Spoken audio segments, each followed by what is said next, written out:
પ્રદીપ, ગોપાલ ઇટાલિયાના ગઢમાં એવું હતું કે મતદાન વધશે તો આમ આદમી પાર્ટીને વધુ ફાયદો થશે, પરંતુ મતદાન એ સરેરાશ રહ્યું છે અને લોકો એવું કહી રહ્યા છે, ત્યાંના પત્રકારો પાસેથી એવી માહિતી છે કે સાયલન્ટ રીતે 2025ની પેટા ચૂંટણી જેવું ફરી એક વખત પરિણામ આવી શકે એમ છે.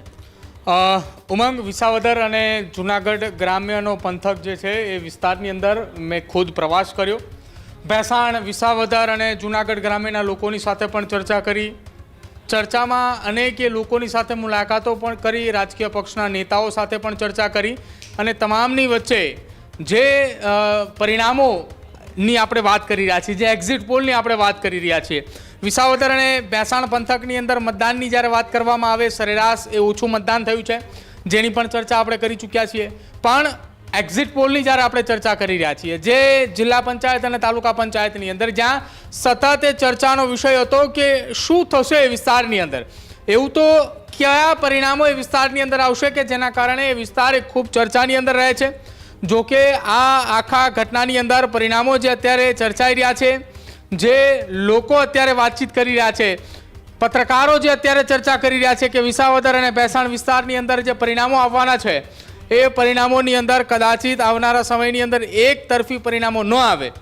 જેમ ઉમંગે કહ્યું એમ કે શરૂઆતના તબક્કાની અંદર જ્યારે ગોપાલ ઇટાલિયા ત્યાં પેટા ચૂંટણી લડતા હતા, એ દરમિયાન મતદાન જ્યારે થયું એ દરમિયાન ત્યાં સાયલેન્ટ ઝોનની અંદર મતદાન ચાલતું હતું.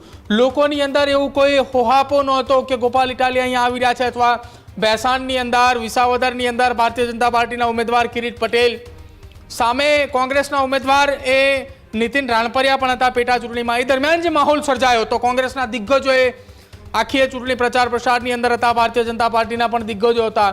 જો કે સામે પક્ષે કેજરીવાલ સહિતના નેતાઓ પણ આમ આદમી પાર્ટીની અંદરથી પ્રચાર કરવા માટે આવ્યા હતા. પરંતુ આ એ પેટા ચૂંટણીની અંદર એક મુદ્દો એ ચર્ચિત રહ્યો અને ઇકો સેન્સિટિવ ઝોનનો એ મુદ્દો હતો.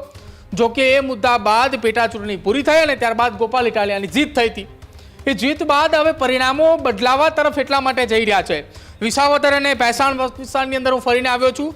ત્યાં લોકો જે છે એ લોકોને રાજકીય પક્ષના નેતા તરીકે એક એવો વ્યક્તિ જોઈએ છે કે જેમની વચ્ચે રહી અને વાત કરી શકે. કામ વિસાવદરની અંદર એક પણ હજી 11 મહિનાની અંદર, 12 મહિનાની અંદર નથી થયા.